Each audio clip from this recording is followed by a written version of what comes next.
Icuri uyu munsi sinzi icuri cyo uyu munsi, ariko wakigizwe n'akahise waciyemo, wakigizwe n'ivyo waciyemo, wakigizwe n'ivyo wumvise, wakigizwe n'ivyo wabonye muri kahise. Ivyo wabonye muri kahise canke ivyo wumvise muri kahise nivyo vyakugize icuri kuri uno musi.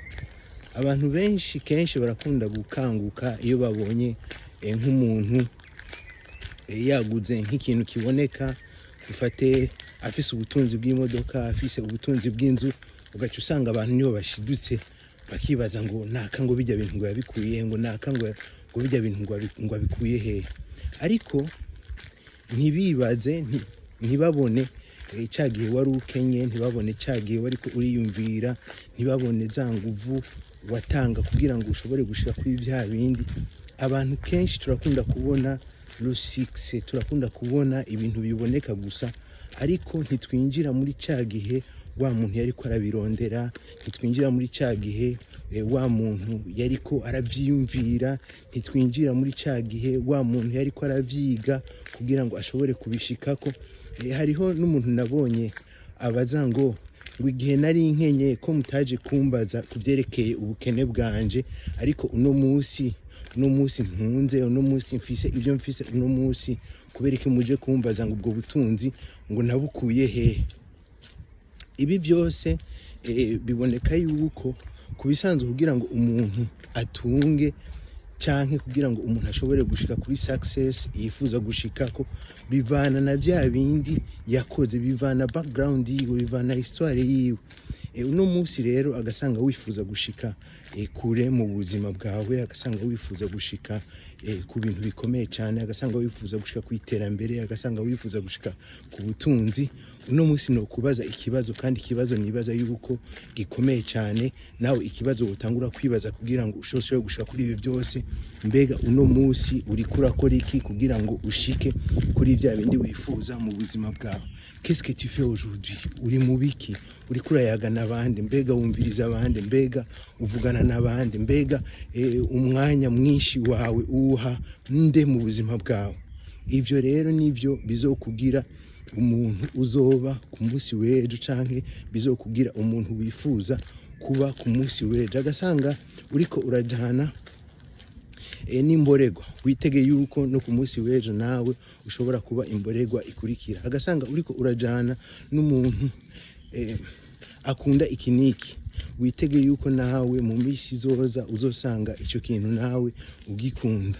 Agasanga uriko urajana n'umuntu aguha ivyiyumviro biri positif, byumvikana yuko nawe mu misi izoza uzobura umuntu afise ivyiyumviro biri positif. Agasanga uriko uragenda n'abantu bafise ivyiyumviro biri negatif, by'amacakubiri, bya discrimination n'ibiki, nawe uzomenye yuko mu misi izoza ufise ivyiyumviro by'amacakubiri. Byumvikana yuko ico uri kurakora uno musi nico kizokugira iyo babonye nk'umuntu yaguze nk'ikintu kiboneka, ufate afise ubutunzi bw'imodoka, afise ubutunzi bw'inzu, ugaca usanga abantu nibo bashidutse bakibaza ngo naka ngo bijya bintu ngo yabikuye, ngo naka ngo bijya bintu ngo abikuye he. Ariko ntibibaze, ntibabone cagiye wari ukenye, ntibabone cagiye wari ko uriyumvira, ntibabone za nguvu watanga kugira ngo ushobore gushika kuri vya bindi. Abantu kenshi turakunda kubona rusikse, turakunda kubona ibintu biboneka gusa, ariko ntitwinjira muri cagihe wa muntu yariko arabirondera, ntitwinjira muri cagihe wa muntu yariko aravyiyumvira, ntitwinjira muri cagihe wa muntu yariko aravyiga kugira ngo ashobore kubishikako.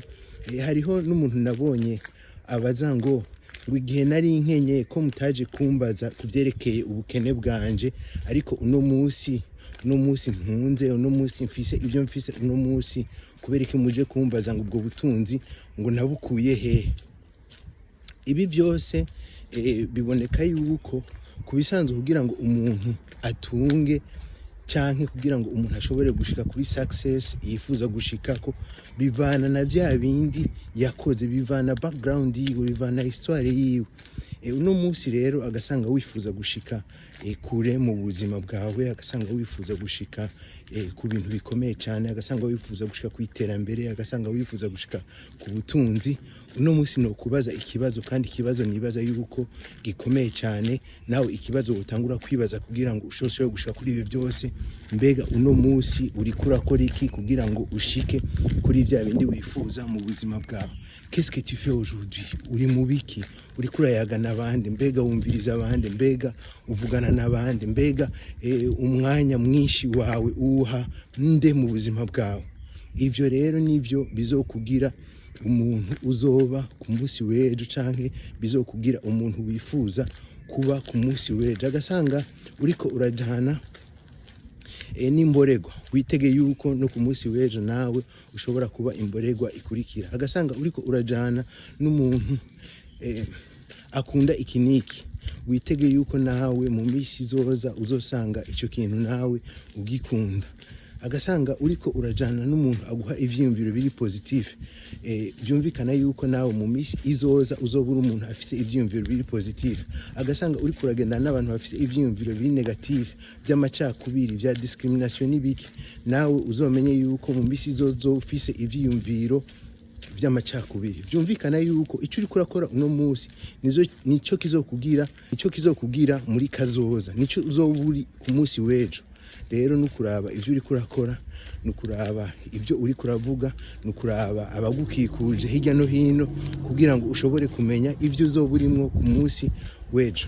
Rero nukuraba ivyo uri kurakora, nukuraba ivyo uri kuravuga, nukuraba abagukikuje hirya no hino kugira ngo ushobore kumenya ivyo uzoburimwo ku munsi w'ejo. Wakigizwe n'ivyo waciyemwo, wakigizwe n'ivyo wumvise, wakigizwe n'ivyo wabonye muri kahise.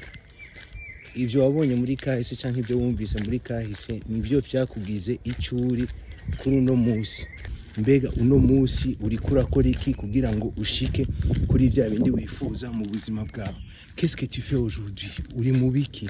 Uri kurayaga n'abandi? Mbega wumviriza abandi? Mbega uvugana n'abandi? Mbega umwanya mwinshi wawe uha nde mu buzima bwawe? Ivyo rero nivyo bizokugira umuntu uzoba ku munsi w'ejo, canke bizokugira umuntu wifuza kuba ku munsi w'ejo. Agasanga uriko urajana n'imborerwa, witege yuko no ku munsi w'ejo nawe ushobora kuba imborerwa ikurikira. Agasanga uriko urajana n'umuntu akunda ikiniki, witege yuko nawe mu misi izoza uzosanga ico kintu nawe ugikunda. Agasanga uriko urajana n'umuntu aguha ivyiyumviro biri positif, byumvikana yuko nawe mu misi izoza uzobura umuntu afise ivyiyumviro biri positif. Agasanga uriko uragenda n'abantu bafise ivyiyumviro biri negatif, by'amacakubiri, bya discrimination n'ibiki, nawe uzomenye yuko mu misi izoza ufise ivyiyumviro by'amacakubiri. Byumvikana yuko ico uri kurakora uno munsi nico kizokugira muri kazoza, nico uzoburi ku munsi w'ejo. Rero nukuraba ivyo uri kurakora, nukuraba ivyo uri kuravuga, nukuraba abagukikuje hirya no hino kugira ngo ushobore kumenya ivyo uzoburimwo ku munsi w'ejo. Hanyuma rero naka message nashaka ko dusangira kuri no mugoroba, ndizeye neza yuko umeze neza, ndizeye neza yuko message wayumvise, ndizeye neza yuko ivyo duheje kuvuga bishobora kugufasha kugira ngo nawe ushobore gushika ku butunzi bwawe, kugira ngo nawe ushobore gushika ku iterambere ryawe. God bless you. Peace.